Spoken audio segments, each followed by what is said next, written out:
La Asamblea escuchará un discurso del primer ministro de la República Islámica de Pakistán, Su Excelencia Imran Khan. Pido protocolo que acompañe a Su Excelencia. Tengo el gran placer de dar la bienvenida al señor primer ministro de la República Islámica de Pakistán, a quien invito a dirigirse a la Asamblea General.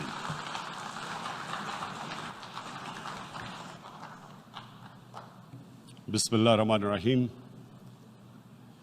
Iyyaka na'budu wa iyyaka nasta'in. Mr. President, Honorable Secretary General, Excellencies, ladies and gentlemen, I feel honored today to represent my country at this forum of world leaders, where we have a chance to discuss problems that the world is facing. I want to talk about a lot of problems, but just 4 today. And I especially came to this forum despite a difficult time in my country, facing challenges.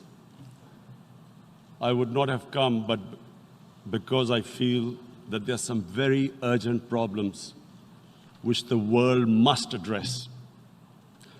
So first of all, I start with climate change.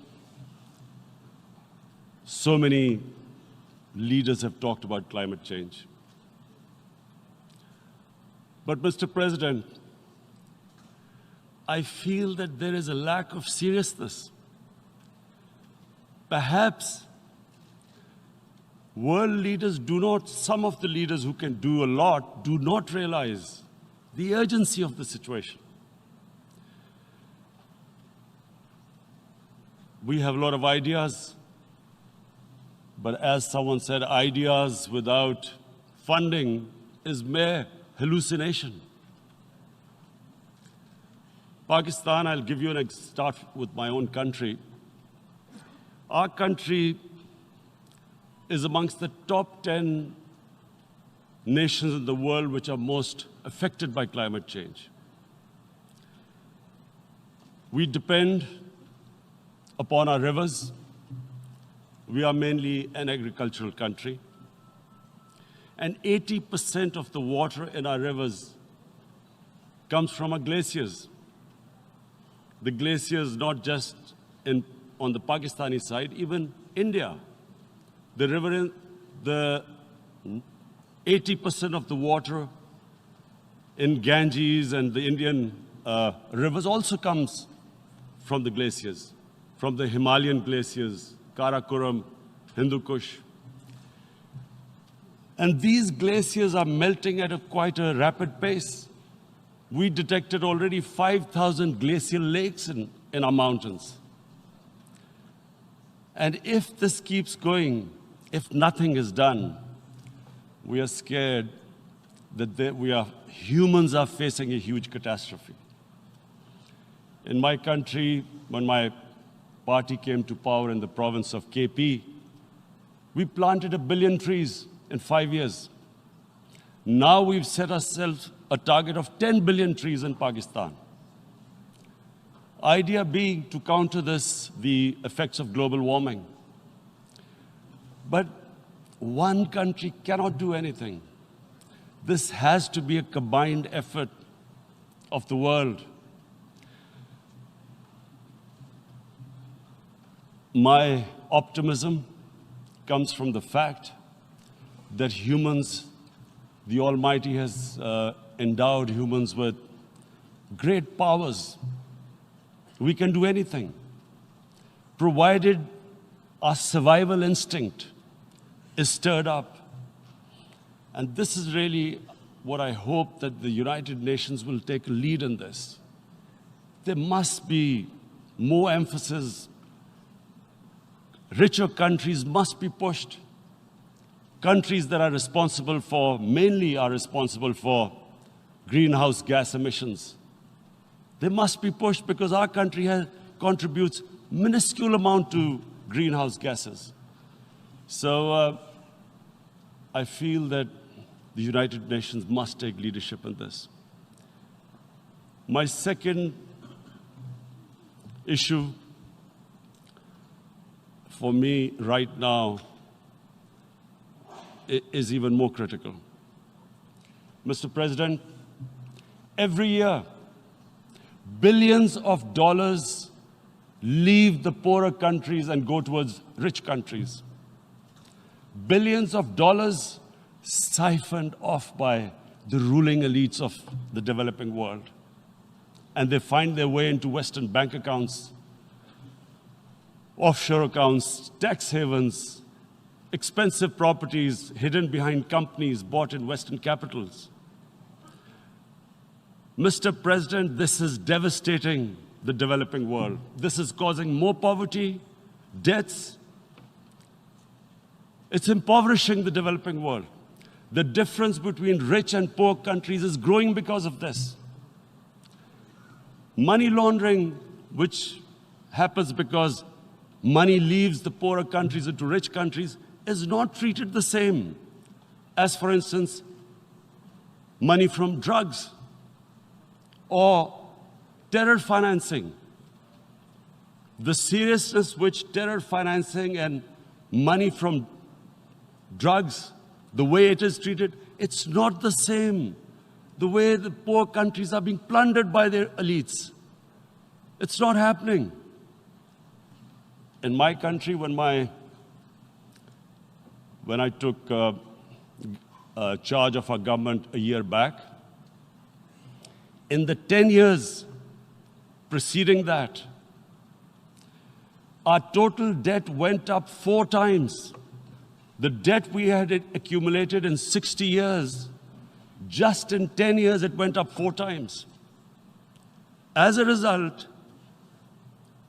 the total revenue we collected in 1 year, half of it went into debt servicing. How are we going to spend money on our human beings, 220 million people, when half the money is going into debt servicing? Because our country was plundered by the elites, the ruling elite. And easily they could get the money out. And when, Mr. President, we located properties in Western capitals bought by this money through corruption and money laundering, located the properties of these corrupt leaders, we find it so difficult to retrieve it. That money, if we retrieved that money, we could spend on our human beings. But it's so difficult. The laws protecting these criminals. We do not have the sort of money to have expensive lawyers and spend millions and millions of dollars. We need help from the rich countries. And Mr. President, it's critical. The rich countries must show political will. They cannot allow this to happen. How can the poor countries spend money on human development, which the United Nations asks, SDG? How are we going to do it when this money can easily leave our countries? So, unless the rich countries intend to build walls to stop economic refugees coming as we see right now, they must take action. They must take action now. It must be a deterrent. Corrupt ruling elites should not be able to take money out easily and park it into foreign bank accounts and into these properties abroad.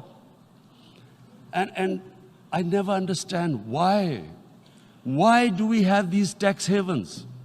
Why is this allowed? Why shouldn't rich people pay taxes? Why is it legal to have these tax havens where you have these secret accounts? Because, the world is changing. The population of the world is growing. Sooner or later, you're going to have a crisis if the poor get poorer and the rich get richer.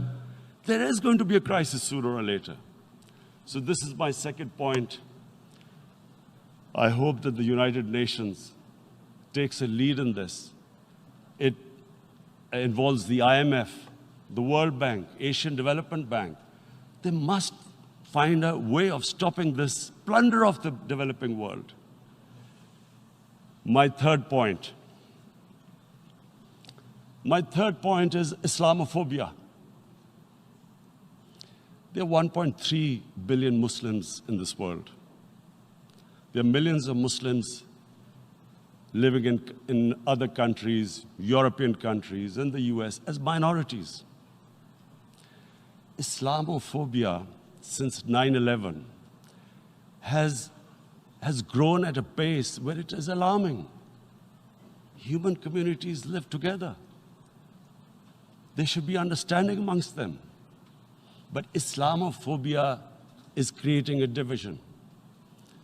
Muslim women wearing hijab, it's become an issue.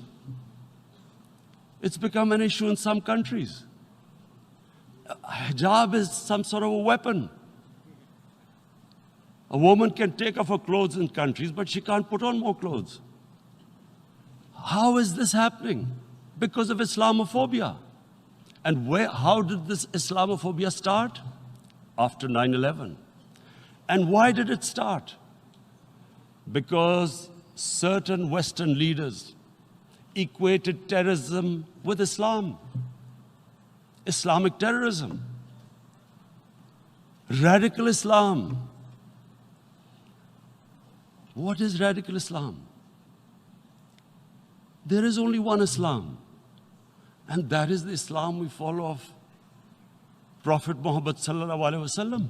There is no other Islam.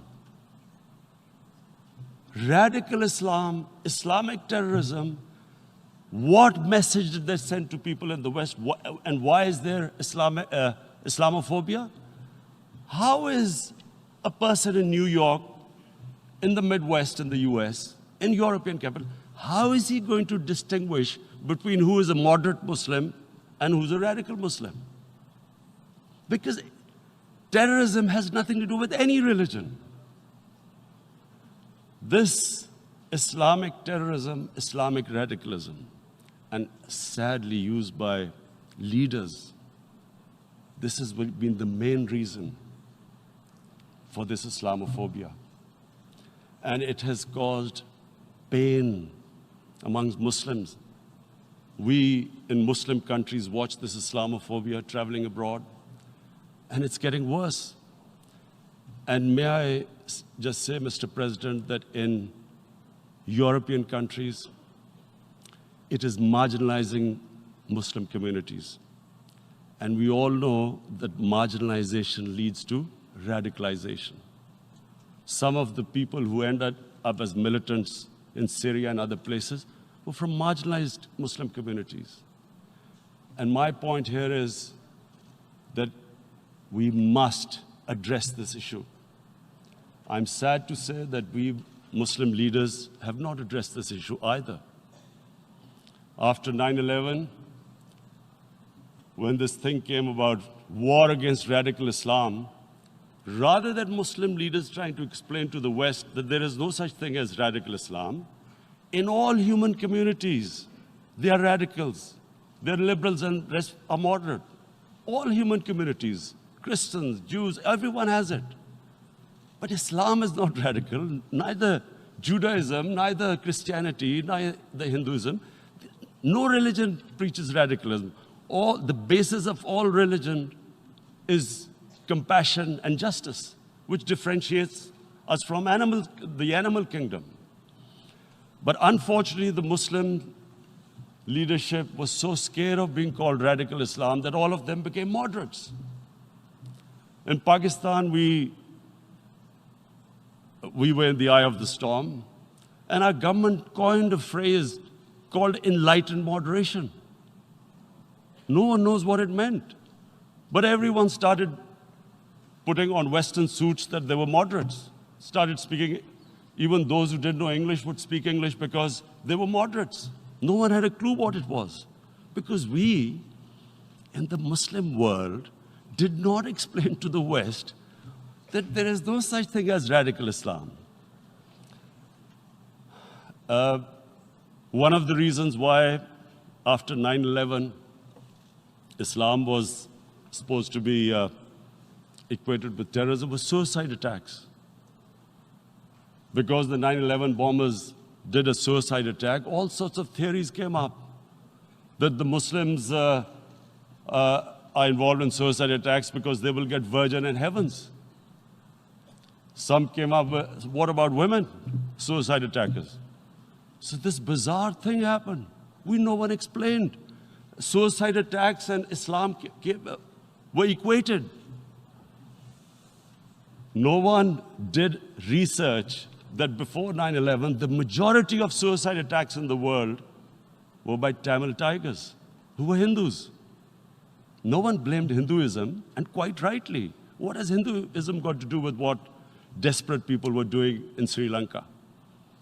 We all know we've seen films about Japanese kamikaze pilots at the end of the Second World War doing suicide attacks. No one blamed the religion. But here we were trying to prove we were moderates and not explaining to the West. But the most important thing I wanted to say here today, in explaining this Islamophobia, Mr. President, and I feel it's very important because I've spent, because of I played professional sport in England, I spent a lot of time there. So I know how the Western mind works and how West views religion. So where the misunderstanding about Islam came. And one of the reasons it caused Islamophobia. That was,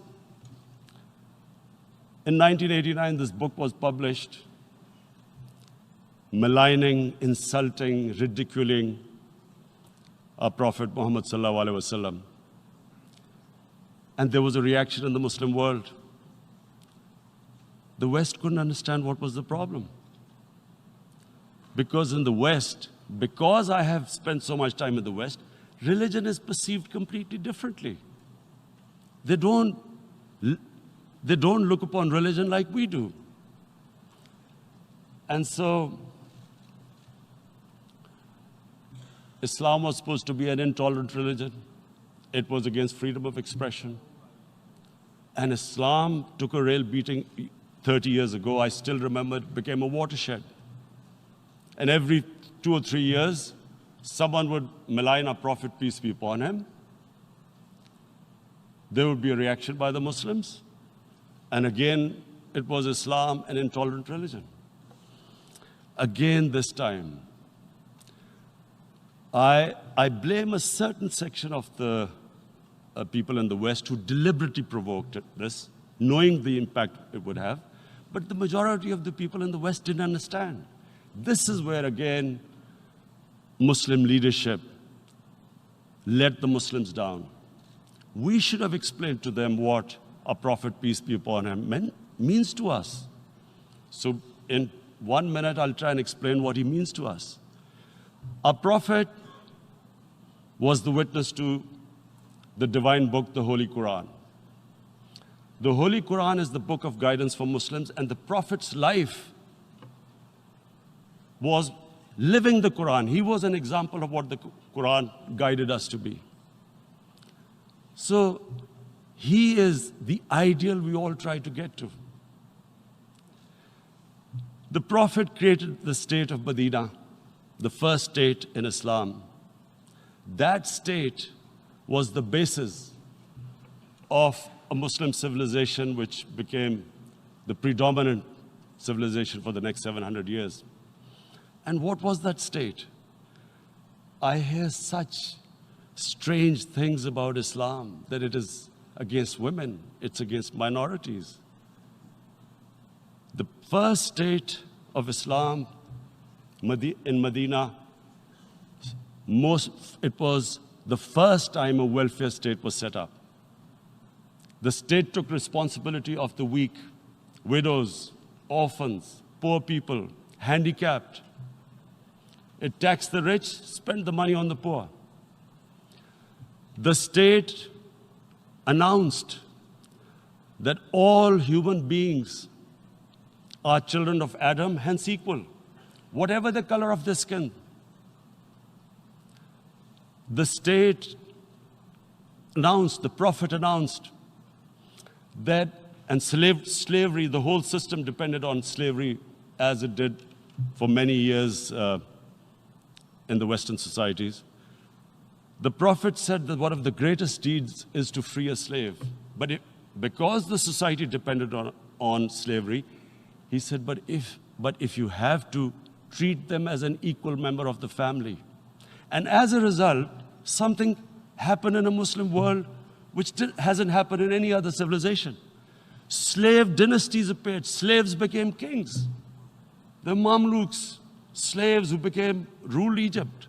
In India, there were slave dynasties. And then, with minorities, again, you hear that Islam is supposed to be against minorities. Let me just make this clear. In Islam, the Prophet announced that everyone was free to practice his religion. It was a sacred duty to protect the places of worship of all religions. He announced that every person is equal in front of law, whatever his religion or his color. And this incredible case, and I always quote this, that the fourth Khalifa, the head of state of Medina, he lost a court case against a Jewish citizen. So, number one, it showed there was a rule of law, no one was above law. And number two, that a Jewish citizen was an equal citizen. So, Mr. President, when a Muslim society is unjust to its minorities, it is going against the religion of Islam and our Prophet, peace be upon him. So, it is important to understand this. The Prophet lives in our hearts. When he's ridiculed, when he's insulted, it hurts. As we human beings understand one thing, the pain of the heart is far, far, far more hurtful than physical pain. And that's why the Muslims react. And I always thought that if I ever had the stage, I would try and explain this to the world community, especially to the Western community, because having lived in the Western community, people didn't understand this. When I first went as a teenager to England, there was a comedy film on Jesus Christ. It's unthinkable in Muslim societies. So we need to explain that, look, in a human community, we must be sensitive to what causes pain to other human beings. We have, in the Western society, and quite rightly, the Holocaust is treated with sensitivity because it gives the Jewish community pain. That's all we ask. That do not use freedom of speech to cause us pain by insulting our holy prophet. That's all we want. And now, the number fourth point, Mr. President, and this is the most critical point, is the reason why I especially came here. It is about what is happening in Kashmir. Before I go on this, I want to make one thing clear. That when we came to power, my first priority was that Pakistan would be a country which will try its best to bring peace. We had been through this war on terror. We joined the United States war on terror after 2001. And Pakistan went through one of its worst periods where 70,000 Pakistanis died and over 150 billion was lost to our economy. And Mr. President, I opposed the war because in the 80s, Pakistan had joined the Western countries in what was the freedom struggle then in Afghanistan against the Soviets. And it was funded by the Western countries. These Mujahideen groups, which were treated in guerrilla warfare, were trained by Pakistan Army, funded by the Western countries, and especially US, and they waged what was a freedom struggle in Afghanistan. The Soviets called them terrorists. We called them freedom fighters. 1989, the Soviets retreated. The Americans packed up and left. Pakistan was left with these groups. Come 9/11, Pakistan joined the United States in this war on terror. And now our government was supposed to, the reason why I opposed joining this war, because here we had indoctrinated them in jihad, meaning freedom struggle against foreign occupation.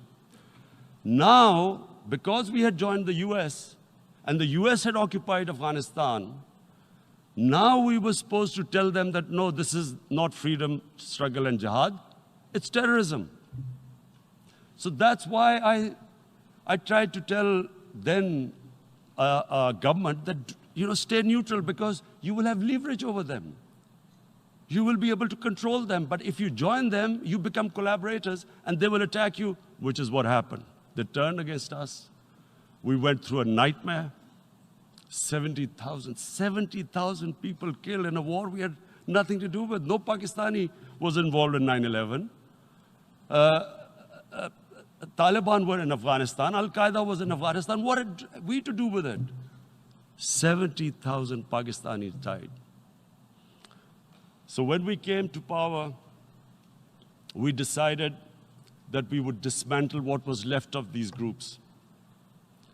And this decision was taken not just by us, but by all the political parties in Pakistan. Unfortunately, they didn't implement it. So we came to power, we decided to implement it, and we dismantled whatever was left of the groups. And I know that India keeps accusing us that there are these groups there. I would like the United Nations to send observers, see for themselves what we've done. No Pakistani government would have dared to do this because it would have created strife. But we decided that there would be no militant organizations in Pakistan. So I need to give you this background and to what I'm going to say later on. And secondly, we started mending fences.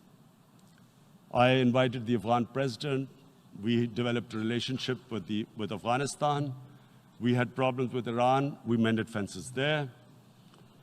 And then India.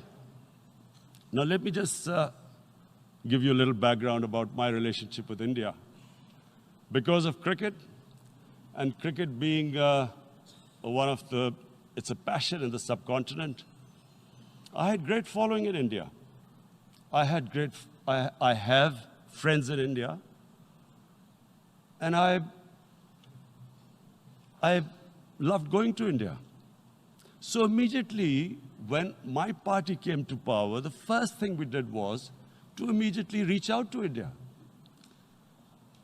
And I spoke to President Modi and I said, look, we have similar problems.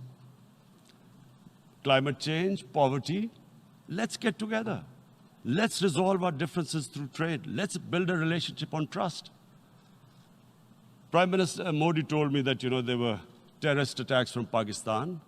I said, we have problems with you. There are terrorist attacks which we know are instigated by India in Balochistan. We caught a spy, Kulbhushan Yadav, who admitted what the sabotage going on in Karachi and Balochistan. So we said, look, let's leave that behind. Let's move forward. Our main priority should be our people. The highest number of poor people live in the Indian subcontinent. Unfortunately, didn't make any headways. Our foreign ministers were supposed to meet on this in the UNGA last year. India cancelled it. We thought that it's their election coming up. It's a nationalist, ultra-nationalist party. It doesn't want to cozy up to Pakistan. So we thought, okay, we'll wait till the elections. Meanwhile, a 20-year-old Kashmiri boy, whose father said was radicalized by the security forces in Kashmir, blew himself up on an Indian convoy. Immediately, India blamed us. I spoke to the Indian public on television. I said, if you give us any iota of proof, we will immediately take action, because we've clamped down on these groups. Rather than sending us any proofs, they sent their jets in, they bombed us. We retaliated. A jet, 2 of their planes were shot down, 1 pilot bailed out in Pakistan. We immediately returned the pilot, saying that, look, we do not want any escalation. Rather than taking that as a peace gesture, the entire campaign, almost the entire campaign of Mr. Modi in the election was how he had taught Pakistan a lesson that jets had killed 350 terrorists. Complete lie. They had just killed about 10 trees of ours, which was quite painful given that, we are growing all these trees. He then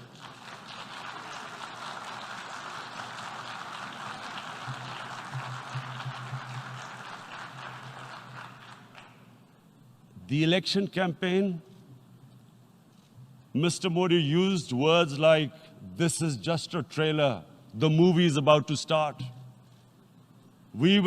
I went into Pakistan and taught them a lesson. This was the election campaign. Okay, so we thought, us politicians make all these statements to win elections. So, okay, after elections, we'll get back to our normal relationship. Well, the moment the elections ended, we approached India. No response, but then we discovered they were trying to push us in the FATF blacklist to bankrupt us.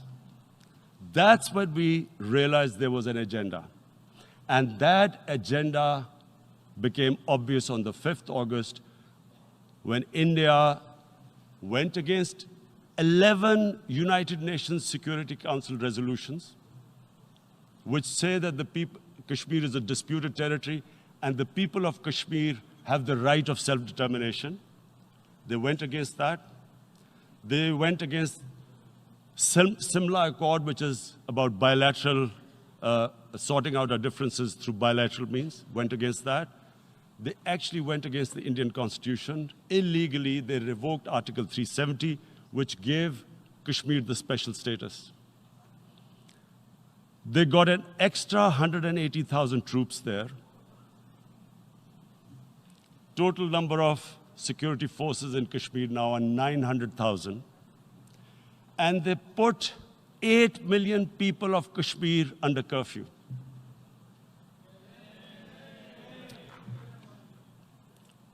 Mr. President, now I just briefly want to make the people understand, how can anyone do something like this? And for that, I have to explain to you what is RSS. RSS, Mr. Narendra Modi is a life member of RSS. RSS was an organization that was inspired by Adolf Hitler and Mussolini, came about in 1925. They believed in racial purity, racial superiority. They also believed they were an Aryan race like the Nazi believed they were an Aryan race. All that I'm saying can be verified. This is the time of information revolution. You can Google all this, what I'm saying. But it is very important for me to explain this to you so you know what is happening in India. This RSS believed in the ethnic cleansing of Muslims from India. At one point, there was racial superiority of the Hindu race. Secondly, it was hatred for the Muslims and for the Christians, because they believed that this golden age of Hindu civilization was stopped because of Muslim rule centuries back and then the British rule of India. So it was racial superiority and hatred for Muslims and Christians. This is openly stated. You look at the founding fathers of RSS, Golwalkar and Savarkar. Just Google them and you'll find out. And this ideology of hate is what murdered the great Mahatma Gandhi in 1948. It was this ideology of hate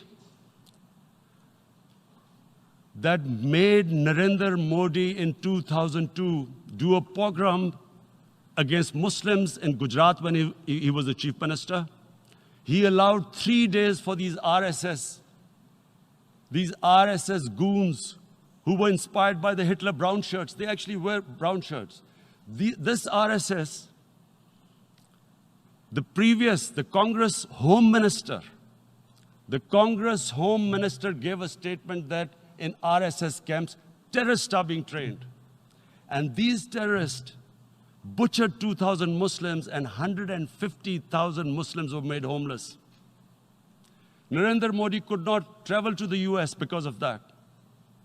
And I need to make you understand this background before I explain to you that what sort of a mindset would lay siege to 8 million people with 900,000 troops. Women, children, sick people, locked in as animals. In fact, of what I know of England, if 8 million animals were locked in, the RSPCA would have made a lot of noise about it. These are human beings.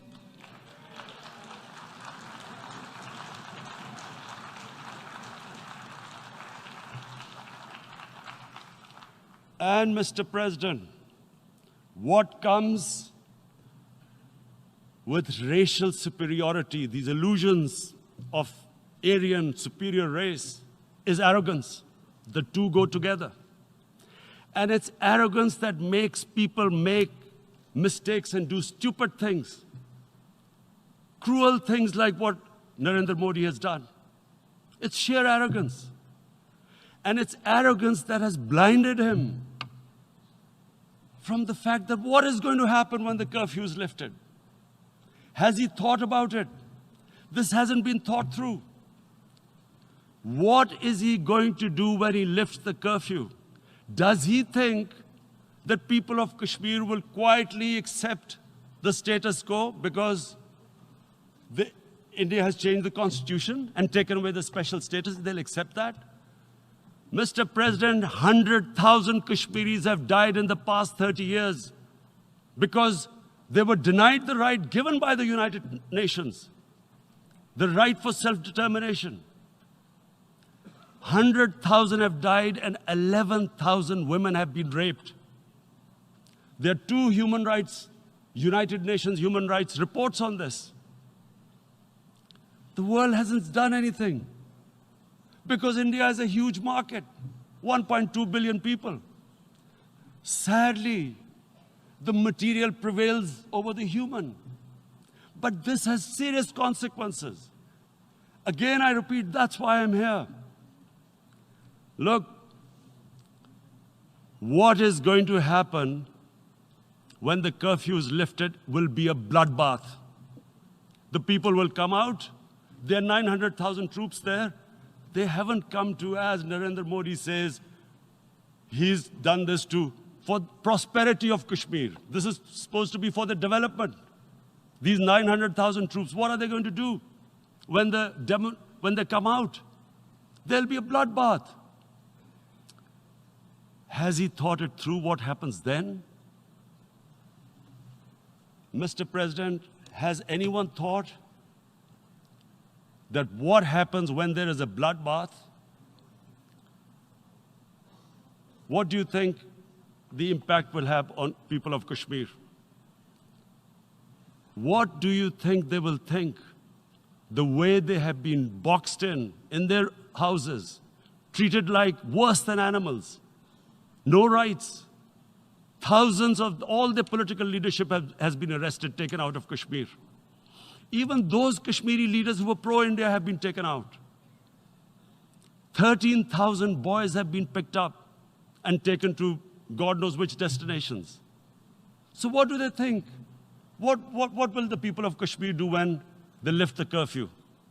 They will be out in the streets. And what will these soldiers do? They will shoot them. They've already used pellet guns, blinded young boys. In the last 6 years, the 5 years, the oppression that has gone on in Kashmir. And so, Kashmiris will be further radicalized. Mr. President, there will be another Pulwama. And guess what? India will blame us. They're already blaming us. They're saying all this is happening because of Pakistan. One of their defense ministers said, there are 500 terrorists lined up on the border to go in. Why would Pakistan send 500 terrorists when there are 900,000 troops? What impact are they going to make? What will they do? And why would? Don't we know that the moment there is some terrorist attack, all that will happen is there'll be further cruelty and oppression of the people of Kashmir. We will just give the 900,000 troops to further crush the people of Kashmir. And then we'll give the Indian government an excuse that, look, Pakistan is a terrorist state, and this mantra that has gone on, Islamic terrorism. The moment you use this catchword, Islamic terrorism, the whole world turns away. No one talks about human rights. You can do whatever you want, which is what has happened in Kashmir, because they keep using this word, Islamic terrorism. And this is what they're doing right now. What do we benefit from further increasing the cruelty on the people of Kashmir? And why would we want this? But there is no other narrative left for India. As when they lift the curfew, whatever happens, Pakistan will be blamed, and there is always a danger of another Pulwama. They might come and bomb us again, and then another cycle might start. And what does Narendra Modi think?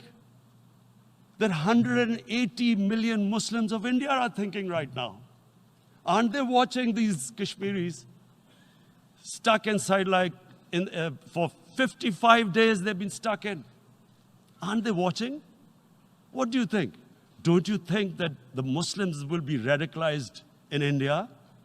And I'm talking about 180 million people.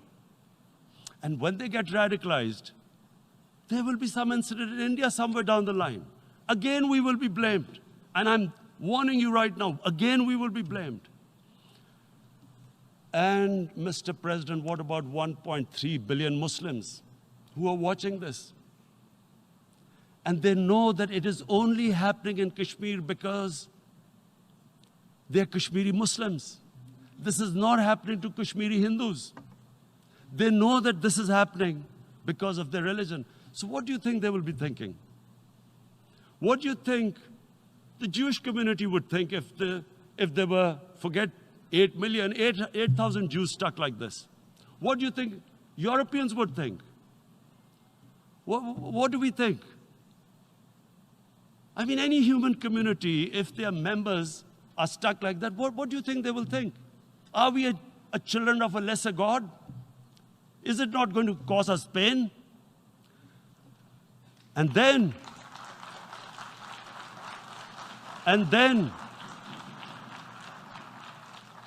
I'll tell you what will happen. People will, in the 1.3 billion Muslims, someone will pick up arms. I know we've been brought up with films, Western films. This good, decent guy doesn't get justice. he decides to pick up a gun and start seeking justice. There was a film made in New York, famous film called Death Wish. This guy gets mugged by and his family, his wife gets killed or something. He can't get justice. He picks up a gun and he goes around shooting muggers. And the whole cinema cheers him on. So what do you think the Muslims are thinking right now? If there is a bloodbath, there will be Muslims becoming radicals, not because of Islam, but because of what they will see, that there's no justice when it comes to Muslims. There were Rohingya Muslims, Myanmar, who are, God knows, almost 1 million people out, ethnic cleansing. What was the response of the world community? So what do you think will be the response of 1.3 billion Muslims? I picture myself. I'm in Kashmir. I've been locked up for 55 days. I have heard about, and there are rapes, Indian Army going into homes, soldiers. Would I want to live this humiliation? Would I want to live like that? I would pick up a gun. You're forcing people. You are forcing people into radicalization. When people lose the will to live, what is there to live for? And this is what, if you can do this to human beings, you are actually radicalizing people. And so, Mr. President, I want to repeat here, this is one of the most critical times. There will be a reaction to this. Pakistan will be blamed. 2 nuclear-armed countries will come face to face like we came in February. And before we head in that direction, the United Nations has a responsibility. This is why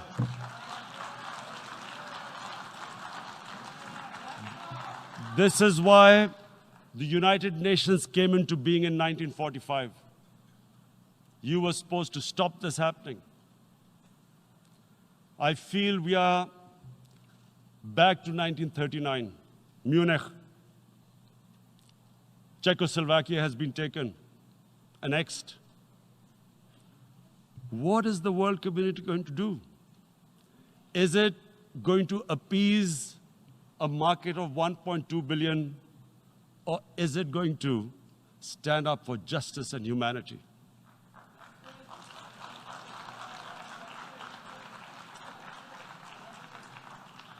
If this goes wrong, you hope for the best, but be prepared for the worst.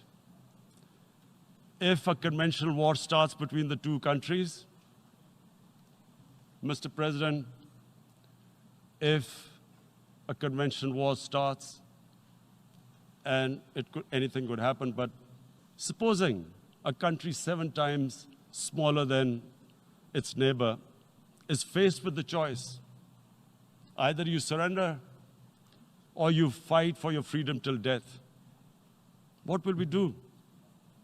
I ask myself this question. And my belief is, La ilaha illallah, there is no God but one. And we will fight. And when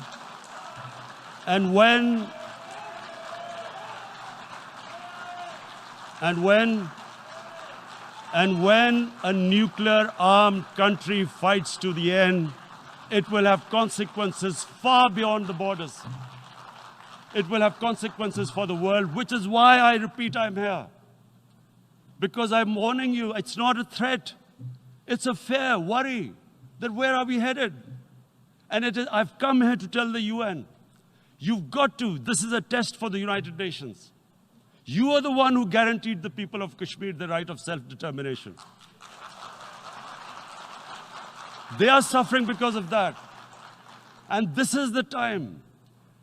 This is the time not to appease like in 1939 appeasement took place. This is the time to take action. And number 1 action must be that India must lift this inhuman curfew, which has lasted for 55 days.